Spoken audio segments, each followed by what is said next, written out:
Imagine waking up one day and realizing everything you've been working toward, every step, every promotion, every achievement was not taking you forward, but quietly circling you back to the same emptiness you thought you'd outgrown. Have more access than any generation before, you instant communication, endless entertainment, knowledge at your fingertips. You've been told that this is progress, that every new advancement is a step toward a better version of yourself, a better version of the world. But then, why do you still feel hollow? Why is depression spiking in the wealthiest societies? Why does modern convenience leave you exhausted? Why do you lie awake at night, heart racing, thoughts spiraling, even as everything around you appears fine? Here's the paradox. We are evolving faster than ever technologically, socially, even biologically in some respects. But in the realm that matters most, our inner life, we are crumbling. We've built skyscrapers and touched the stars, yet we don't know how to sit in a room alone. We've automated our labor, but not our longing. We've made machines think like humans, but taught humans to behave like machines. This is not evolution, this is evasion, and yet, no one talks about it. Because to question progress is to be labeled regressive.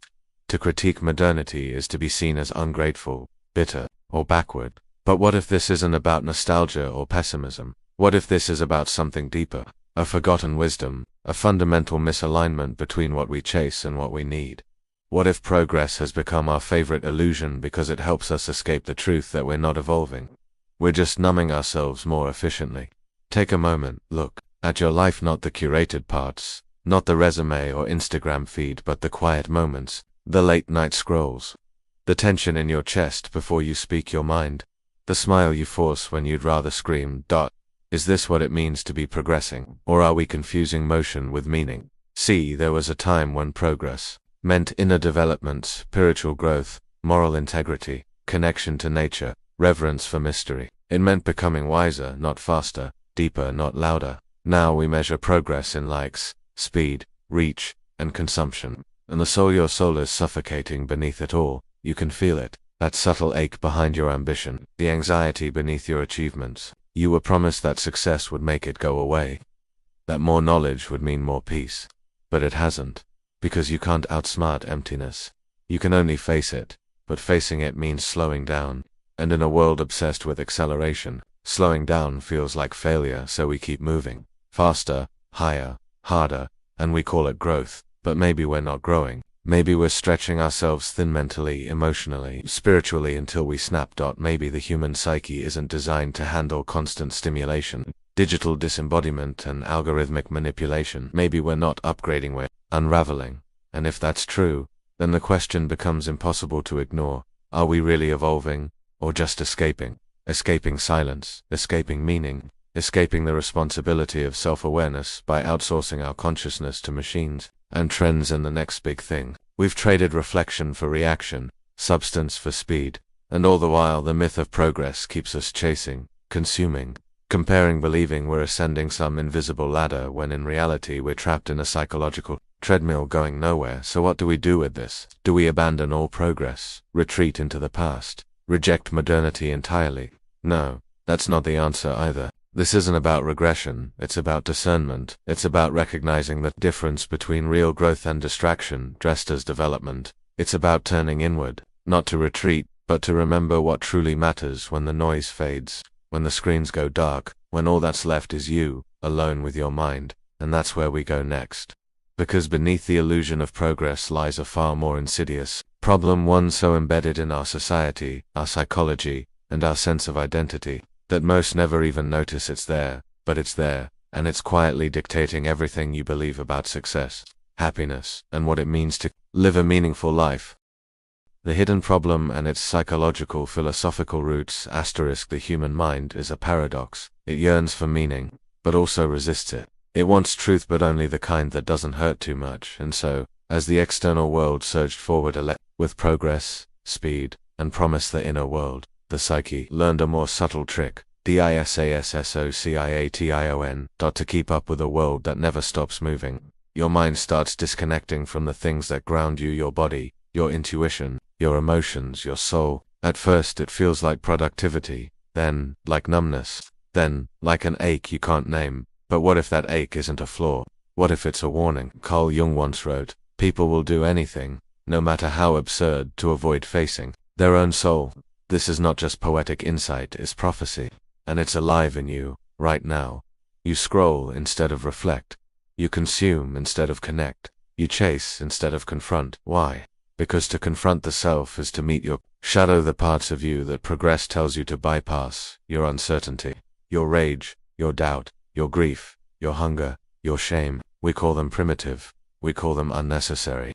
But they are not gone, they are exiled. And every step toward progress that denies their existence becomes a step further from wholeness. This is the hidden cost of modern evolution. Fragmentation. Nietzsche warned of this long before the age of smartphones. He wrote about the last man, a future human so domesticated by comfort and conformity that he becomes indifferent to greatness, allergic to struggle and apathetic to truth. He no longer aspires to transcend himself.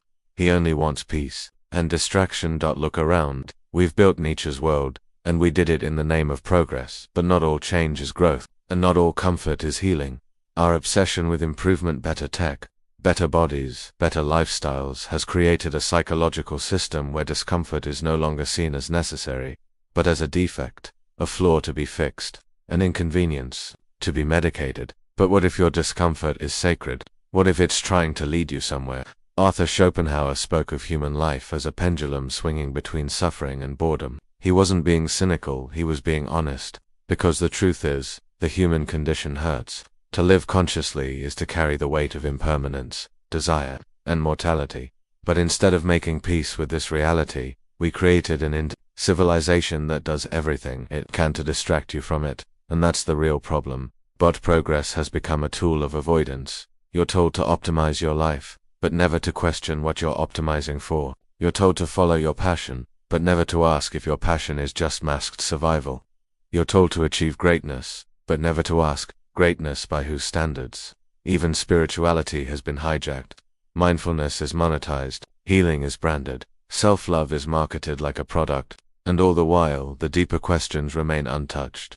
Where did you lose yourself? Who are you beneath the performance? What does it mean to evolve?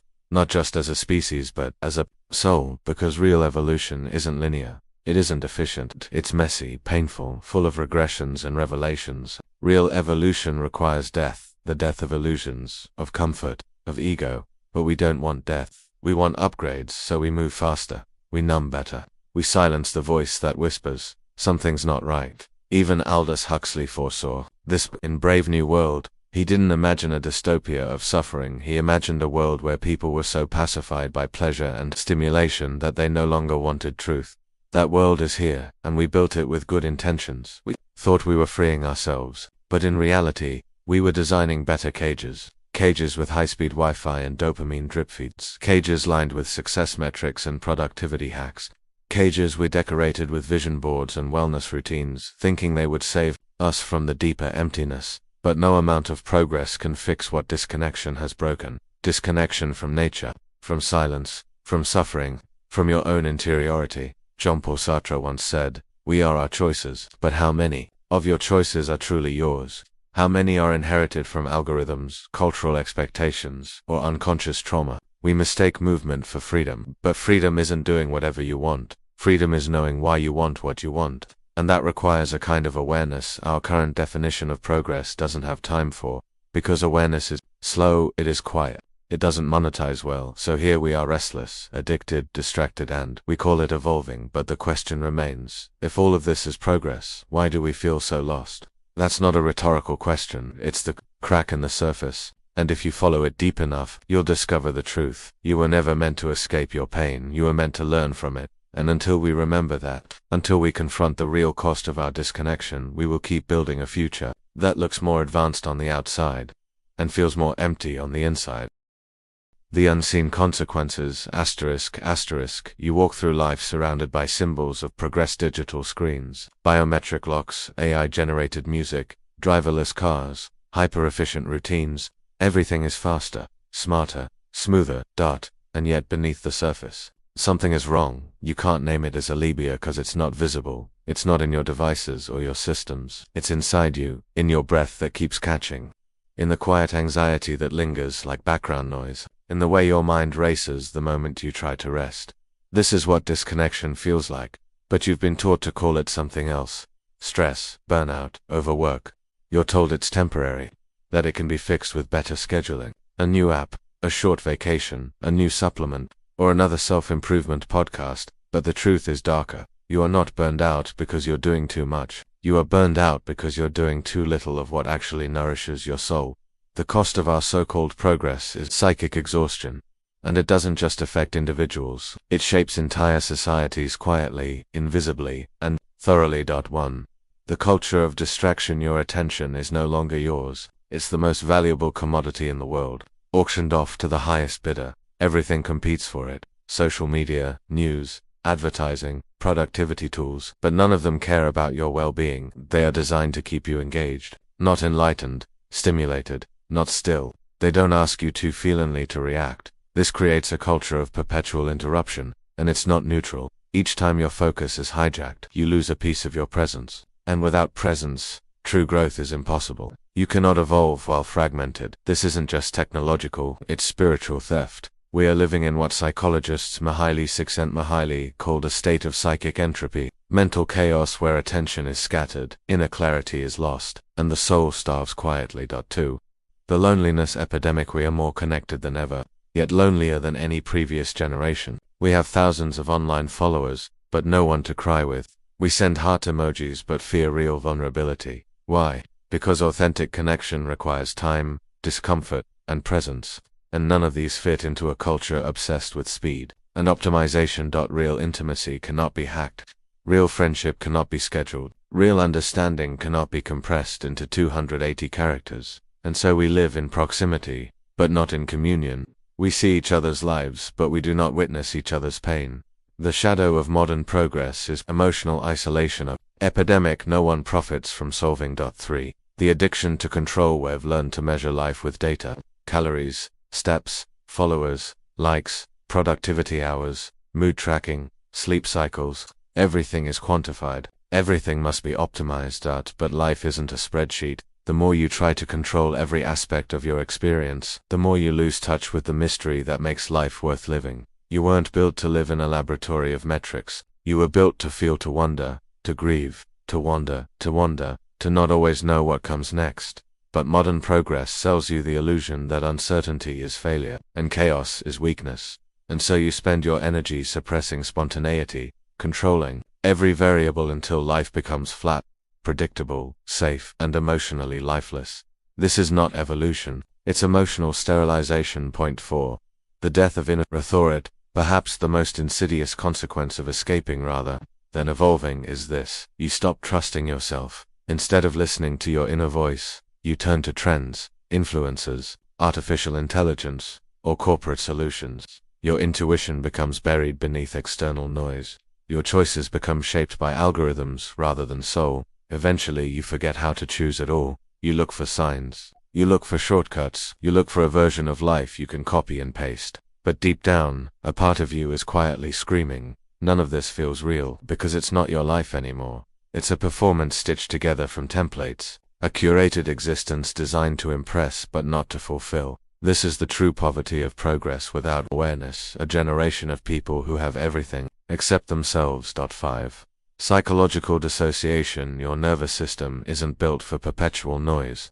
Your brain isn't designed to process the flood of stimulation you absorb daily. And so, slowly, silently, you start to numb. That is dissociation, not just a clinical term, but a cultural condition. It shows up as scrolling for hours without memory of what you consumed, saying, "I'm fine," when you're dying inside. Constant multitasking but forgetting your purpose, feeling nothing even when everything looks perfect. You start to live on the surface of your life, skimming through moments instead of sinking into them. And the tragedy is, this starts to feel normal. 6. The myth of the better you. Modern progress is obsessed with self-improvement, but not the kind that heals you, the kind that sells to you. You're constantly told you must become something better, stronger, more productive, more attractive, more disciplined. But this creates a subconscious belief, I am not enough. And so, every attempt at progress becomes a subtle rejection of the self. But what if real transformation doesn't come from rejecting who you are, but from finally facing and loving the parts you were told to abandon? The problem is not that you're broken, the problem is that you were convinced your brokenness is a problem. So now we arrive at the question, if all of this is the hidden cost of progress, what do we do about it? Can we evolve without escaping? Can we move forward while staying rooted? Can we live in the modern world without being consumed by it? It begins with a choice, not the kind you make once, but the kind you must make again and again, to step off the treadmill, to turn inward, to rebel not with rage, but with truth, because there is a way forward, but it doesn't look like the future you were promised. It looks like something much older, much slower, and far more powerful. It looks like remembering who you were before the world told you who to be. Rebellion, how to break free, ***, there comes a moment quiet, unglamorous, where the soul begins to whisper, no more chasing, no more numbing, no more pretending that comfort is the same as meaning. That moment is the seed of rebellion. And make no mistake, what follows is a rebellion, but not the kind that burns cities or topples governments. This is a rebellion of consciousness, a revolution that begins in the silence of your own mind. Because if you want to break free from this lie of progress, you won't do it by buying the next self-help book or downloading another productivity app. You'll do it by doing the most radical thing left in the modern world, slowing down, not just in motion but in thought, in intention, in how you engage with the world. In a society that worships acceleration, slowness is rebellion. The myth first, you must unlearn what you've been taught about evolution. You've been told it's about getting ahead, but ahead of what? You've been told it's about improvement. But according to whose metrics? You've been told it's about control. But can you control what you've never even understood? Real evolution starts when you begin questioning the assumptions that have guided your every decision, that success equals happiness, that busyness equals value, that knowledge equals wisdom, that stimulation equals satisfaction, that convenience equals freedom. None of these are inherently true. They only feel true because you've never stopped long enough to challenge them. But now you must, because the mind cannot evolve until it becomes aware of its own programming. And the truth is, you've been programmed to survive in a system that profits from your disconnection. That's ask yourself, not rhetorically but sincerely, what do I know that isn't truly mine? 2. Reclaiming inner authority. To rebel is to reclaim authority not over others, but over yourself. It means learning to trust your inner compass more than the cultural map. It means letting go of borrowed values and building your own. You are born with intuition, curiosity, imagination, and moral instinct, but the system taught you to doubt those things, to seek external validation. To prioritize results over resonance, you must return to what Gabor Mate calls authenticity over attachment, choosing inner truth even when it disrupts social belonging. That means saying no when you're expected to say yes. It means choosing silence when the world demands noise. It means risking disapproval to stay in integrity with your soul. This is not easy, but it is necessary, because until you reclaim your own mind, someone else will use it for their agenda. 3. Integrating the shadow. This rebellion is not only against the world, it's against the false self you built to survive it. Carl Jung called this the shadow, everything you repress, deny, or disown in order to be socially accepted or admired. To evolve, you must confront that shadow, not destroy it. Integrate it. Your insecurity, your rage, your envy, your despair, these are not your enemies. They are your guides. They hold the very energy you've been searching for in your quest for progress. Because in the shadow lives your power, the kind of power that isn't based on domination, but on depth, on wholeness. The person who integrates their shadow becomes unpredictable, not because they are erratic, but because they are free. 4. Reconnecting with embodiment. You've spent most of your life in your head, but your evolution cannot be mental alone. It must be embodied. Start with the body. Feel again. Modern life keeps you numb through overstimulation. You can scroll all day and feel nothing. You can multitask through a sunset. You can fall asleep with 1,000 thoughts and never touch your breath. To rebel, return to your senses. Breathe consciously, eat slowly, walk without a destination, rest without guilt, cry without restraint, move your body without performance. This is not laziness, this is returning. And when you return to the body, you return to truth. Because the body doesn't lie, it only holds what the mind refuses. 2. Field. 5. Rediscovering meaning through mystery. We've tried to replace mystery with information, but what we gained in knowledge, we lost in wonder. Progress taught us to quantify everything, but the soul doesn't speak in metrics, it speaks in metaphors, dreams, symbols, synchronicities. Invite mystery back into your life. Study mythology, not just neuroscience. Watch the stars, not just your step count. Pray, not for answers, but for connection. Sit in silence, not to be productive but to remember that you exist beyond your productivity. Nietzsche once said, "He who has a why to live can bear almost anyhow." You don't need more tools, you need a deeper why. 6. Creating from depth. Not from lack. We've turned self-expression into performance. Even creativity has been colonized by algorithms. But your creativity, your voice is sacred. To evolve, you must create. But not to be liked, to be real. Write things that scare you. Speak truths that shake you. Make art that doesn't sell. Dance like your ancestors are watching. Create, not to escape your life, but to face it. Because creativity is not a product. It's a portal, a bridge between the known and the unknown, between you and your soul. And it's how you reclaim your humanity in a world trying to digitize it. 7. Slowing down without apologies. Maybe the hardest part, to slow down in a world that's speeding up feels like death. But what's really dying is the false self, the one who believed that rushing would save you. Slow down anyway. Say no to the next trend, unsubscribe from urgency. Choose presence over progress. Let yourself feel bored again. Let the silence be awkward. Let life be inefficient. Because only in slowness does your truth begin to speak. Only then can you begin to hear the quiet voice beneath the noise, the one that knows what matters. And so, the rebellion begins. Not with slogans or banners, but with a whisper. I'm not playing this game anymore. And from that whisper, a new kind of evolution begins. One rooted in presence, shadow, mystery, slowness, and soul. Not a better version of the self, but a more honest one. Not the next step in human advancement, but the first real step inward. The ultimate truth, the final, most powerful realization, asterisk. You've been running. Maybe not with your feet, but with your mind, always forward, always toward something. A better life, a better version of yourself. A future where things finally make sense. But here's the truth you've been avoiding. You were never lost. You were only disconnected. Disconnected from what? Not from the world. From yourself. This is the ultimate paradox. You've spent years chasing what you already have. And the more you chased it outside of you, the further it drifted. Your peace, your clarity, your joy, they were never missing. They were buried under years of conditioning, achievement, trauma, comparison, and noise. And the greatest lie you were ever sold is this. You have to become someone to be worthy of love, truth, or freedom. But that's not evolution, that's performance. Real evolution is unbecoming. Unbecoming everything you were told you had to be. Unlearning everything that promised wholeness, but only offered distraction. Peeling away the layers of fear, identity, shame, and expectation until you finally remember, you are not a project. You are a presence. The final realization, you are not separate. The ultimate truth is not found in more answers. It's found in collapsing the illusion that there was ever a division to begin with between you and others.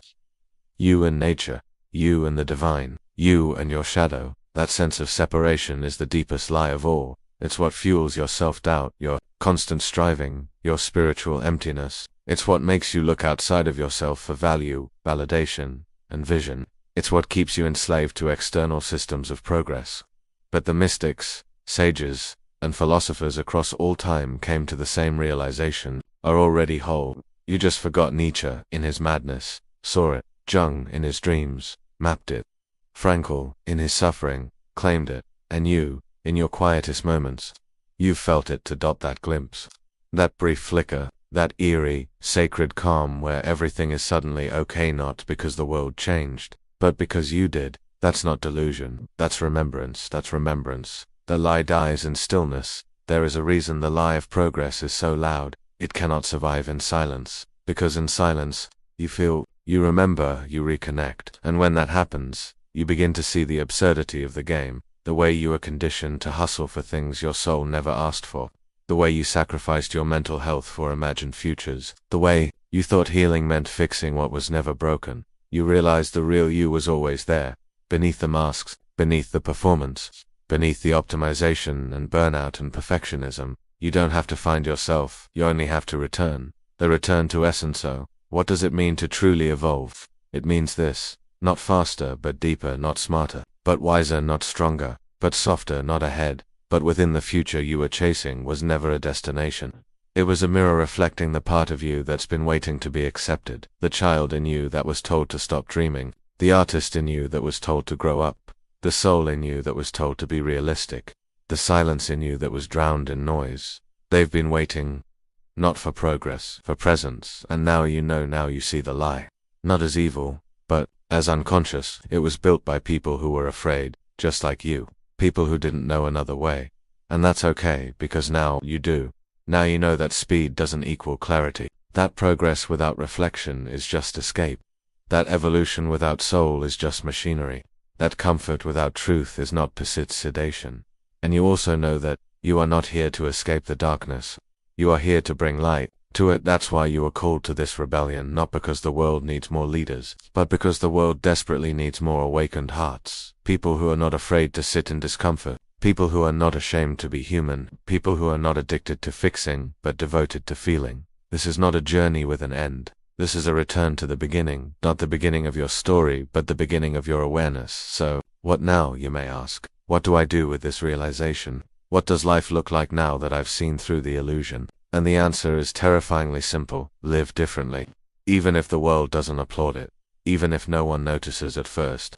Even if it costs you comfort or certainty or popularity. Live with your eyes open. Live as if you belong to yourself. Again, live not to become someone, but to remember who you've always been. Read poetry instead of productivity hacks. Stare at the sky instead of your screen. Speak truth instead of playing roles. Feel deeply instead of numbing quietly.